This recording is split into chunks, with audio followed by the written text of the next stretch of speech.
Olá, graça e paz. Que bom poder estar aqui com você. Seja bem-vindo à nossa escola de discípulos. A nossa escola de discípulos ela é composta de 5 estações, 5 etapas.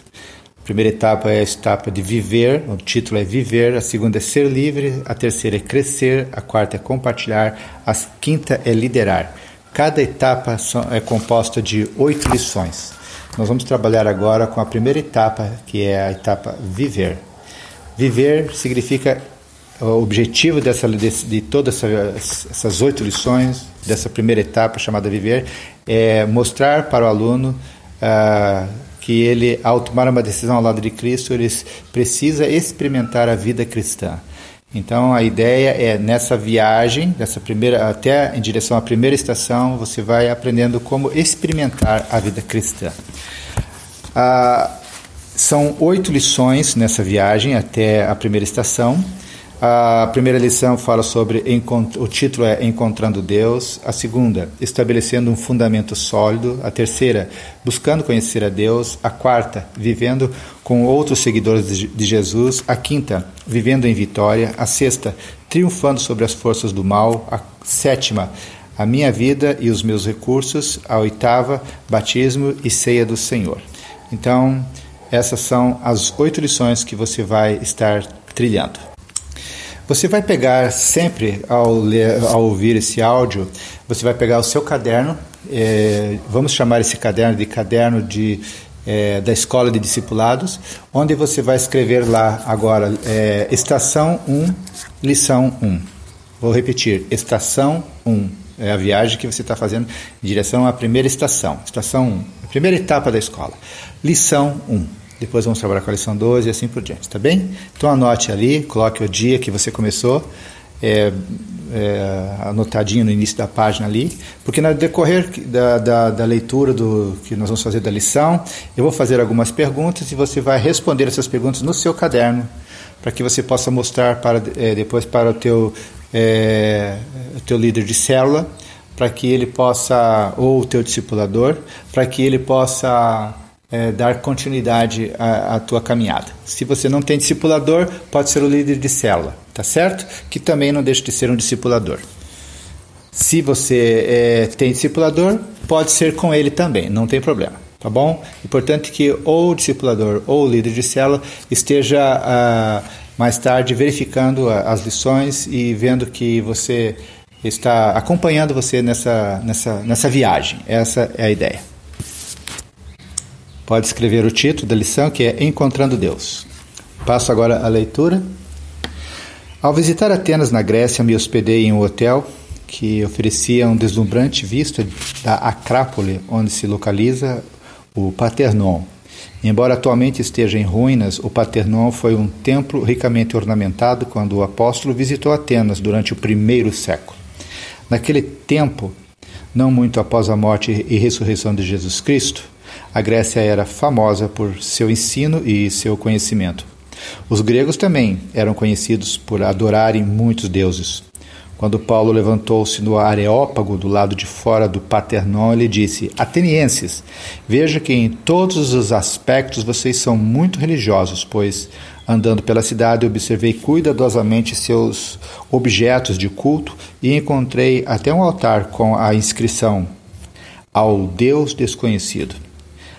Isso a gente vê lá em Atos 17, 22 a 23. Ora, o que vocês adoram, apesar de não conhecerem, eu estou lhes anunciando. Assim como os gregos, a maioria das pessoas tem uma tendência religiosa. Dentro de cada um de nós existe um anseio para descobrir se Deus existe. E se Ele de fato existe, o que fazer para conhecer a Deus?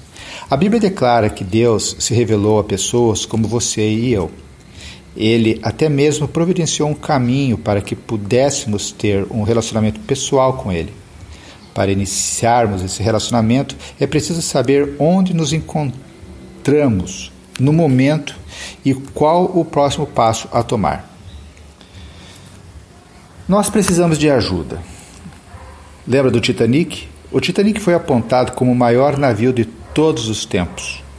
Quando ele deixou a costa da Inglaterra pela primeira vez em sua viagem, uma viagem que estava inaugurando aquele navio rumo à América do Norte em 1912. Todos pensavam que ele nunca iria afundar. Porém, no dia 14 de abril de 1912, o navio deparou-se com um obstáculo intransponível. Ele colidiu com um iceberg que rachou seu casco, permitindo a entrada de água que acabou por afundá-lo. Os construtores do navio estavam tão confiantes que instalaram apenas metade dos barcos salva-vidas necessários. Na medida em que o navio foi afundando, os infelizes passageiros tentaram desesperadamente se salvar, saltando no mar e se agarrando a qualquer coisa que pudesse flutuar. Muitos deles se afogaram. Nós também somos passageiros de um navio cujo destino é a eternidade. O navio está afundando e nossa única chance de escapar, ou seja, nossa salvação, é Jesus Cristo. Jesus disse em João 14,6: Eu sou o caminho, a verdade e a vida, e ninguém vem ao Pai senão por mim. Muitas pessoas acreditam que suas boas ações ou seu estilo de vida são suficientes para garantir a sua salvação eterna. Mas a Bíblia declara em Romanos 3,23: Pois todos pecaram e estão destituídos da glória de Deus. A palavra pecado em Romanos 3,23 significa errar o alvo. Todos nós erramos o alvo da perfeição de Deus, o alvo da perfeição de Deus em pensamentos e ações. Ninguém pode dizer que não tem pecado. Certa vez uma garotinha estava observando uma ovelha comendo grama e pensou como ela parecia tão branca em contraste com o verde daquele gramado.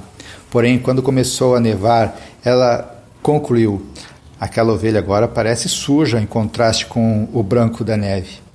Era a mesma ovelha, mas com um fundo diferente.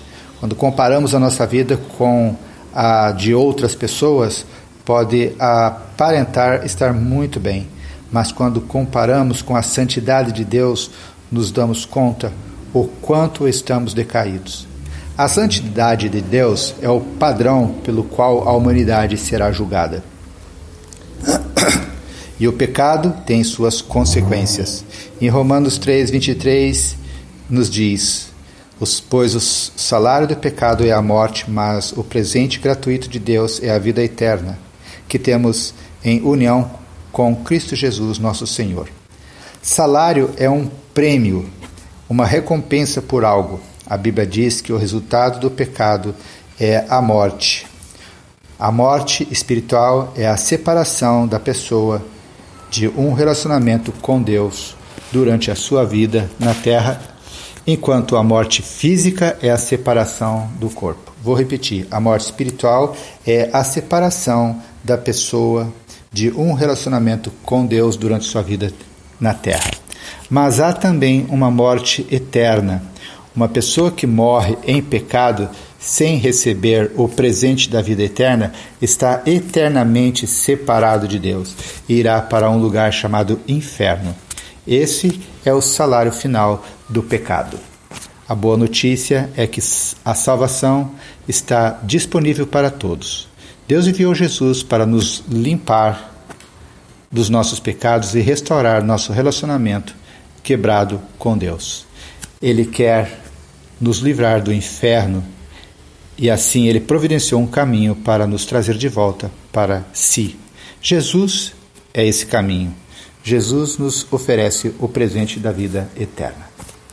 Muito bem, vamos então dar uma pausa aqui e nós vamos fazer algumas perguntas e vamos responder. Em Romanos 3,23 diz que sobre o pecado, não é? Ele explica que pecar é errar o alvo. Então, você vai escrever no seu caderno: o que é o pecado? A resposta é errar o alvo. Pode escrever isso. Dá uma pausa e escreve.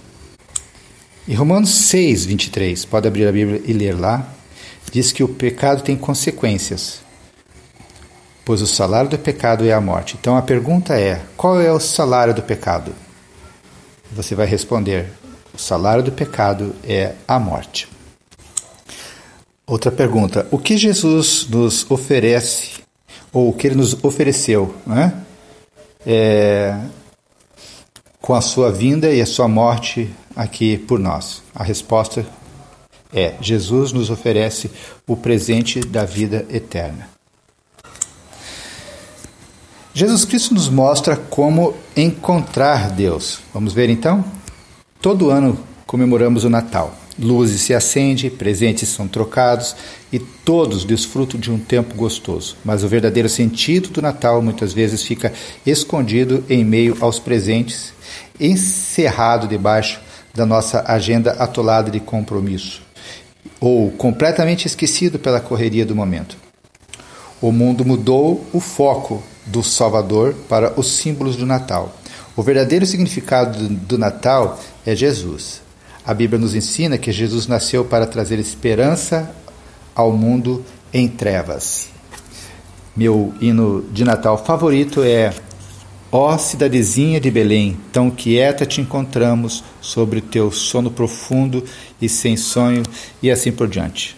Bom, não importa a minha preferência. O que importa é: Jesus, a esperança do mundo, nasceu numa modesta manjedoura de Natal.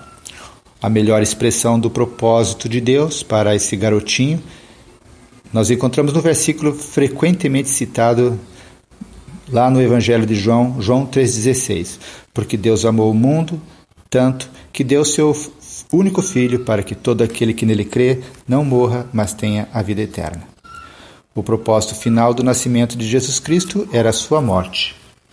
Jesus Cristo veio a este mundo para morrer na cruz pelos nossos pecados. Quando Jesus morreu na cruz, Ele tomou sobre si os nossos pecados para que pudéssemos experimentar o perdão. Billy Graham disse certa vez: Deus deu prova do seu amor na cruz. Quando Cristo foi crucificado, esvaiu-se em sangue e morreu. Era como se Deus dissesse ao mundo: eu amo você. Jesus não apenas veio para levar os nossos pecados, mas também para restaurar-nos para um novo relacionamento com o Pai.